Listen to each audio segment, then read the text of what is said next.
tumbuhan tumbuh dari bagian atas atau dari bagian bawahnya. Padahal kenyataannya tumbuhan itu bisa bergerak. Apakah tumbuhan juga perlu oksigen?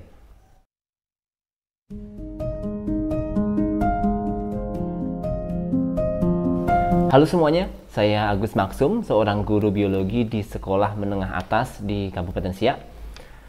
Kali ini saya akan mencoba membagikan pengalaman saya mengajar ketika mendapatkan pertanyaan-pertanyaan yang menarik dari siswa. Karena menurut saya seringkali pertanyaan-pertanyaan tersebut merupakan pertanyaan yang tampak sederhana, namun ternyata butuh penjelasan yang menarik. Nah, kita langsung saja ke pertanyaan yang pertama. Pertanyaannya adalah, mengapa tumbuhan tidak bisa bergerak?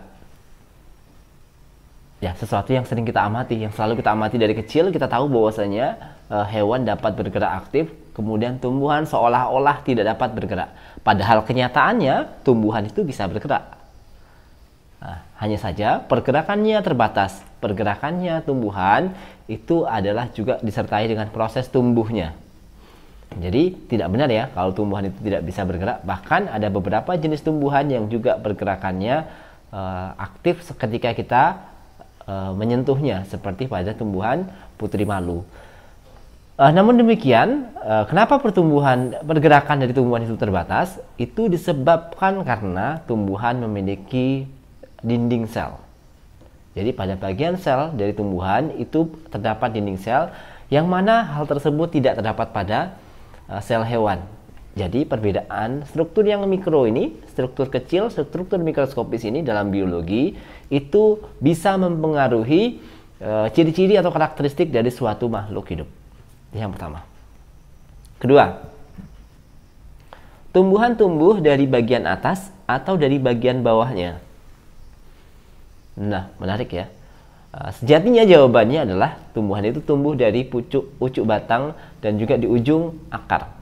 Tumbuhan itu sejatinya dari ujung akar dan juga dari ujung batang.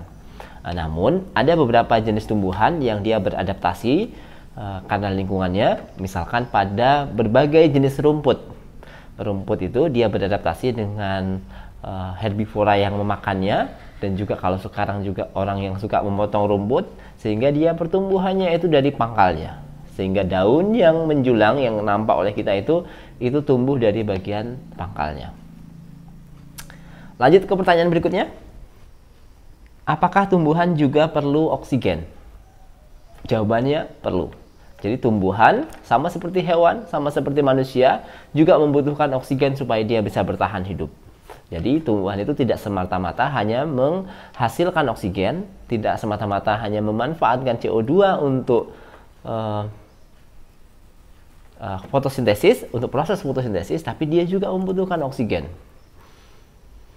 Oksigen yang dimanfaatkan untuk apa? Untuk proses respirasi zat makanannya sendiri. Sehingga kalau ditanya, kalau manusia, hewan, makanannya apa? Mungkin kita jawab, kalau manusia makanannya mungkin tumbuhan, makanannya mungkin hewan. Nah, kalau tumbuhan makanannya apa? Apakah unsur hara? Ataukah makanannya itu air? Atau makanannya karbon dioksida? Jawabannya adalah tumbuhan memakan apa yang dia masak sendiri. Tumbuhan memakan makanan yang dia buat sendiri dalam proses fotosintesis.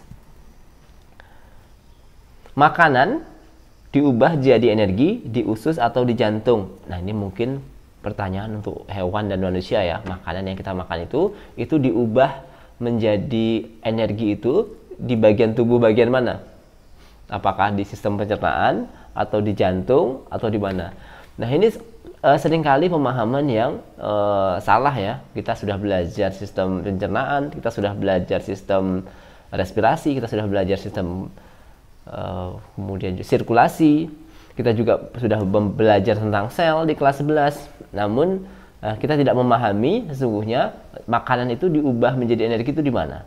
Padahal jawabannya adalah makanan itu diubah menjadi energi itu adalah di seluruh sel di tubuh kita melalui sebuah organel yang bernama mitokondria. Jadi makanan itu diubah menjadi energi itu terjadinya peristiwanya adalah di mitokondria yang ada di sel-sel tubuh kita, bukan di jantung, bukan di usus. Adapun usus itu hanya menyerap makanannya, Adapun kemudian makanannya itu akan diedarkan ke seluruh tubuh oleh sistem peredaran darah yang mana dibantu oleh jantung. Selanjutnya pertanyaan yang terakhir. Mengapa kita mati bila tidak bernafas?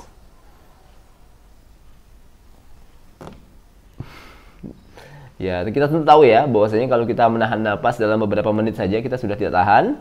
Kita juga tahu bahwasanya ketika ditutup saluran pernafasannya kita bisa menyebabkan kematian. Tapi mungkin diantara kita juga seperti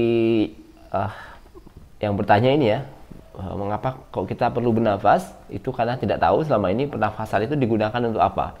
Ya, karena dalam biologi oksigen itu diperlukan pada proses metabolisme, tepatnya pada proses katabolisme, proses penguraian zat-zat yang kompleks, zat-zat makanan dalam hal ini itu untuk diubah menjadi energi.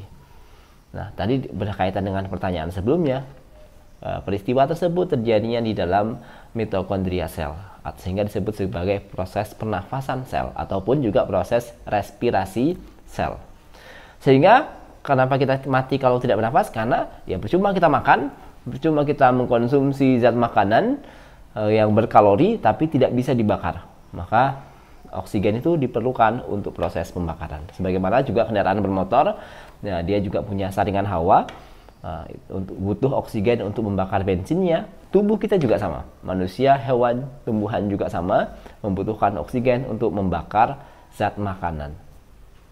Demikian 5 pertanyaan sebagai video pembuka di channel ini yang berkaitan dengan pertanyaan-pertanyaan menarik dari siswa yang selama ini saya temui. Kedepannya masih banyak pertanyaan-pertanyaan lain yang tersimpan di kepala saya yang menarik, yang juga menyajikan fakta-fakta yang unik terkait dengan biologi. So, tunggu video-video selanjutnya. Terima kasih.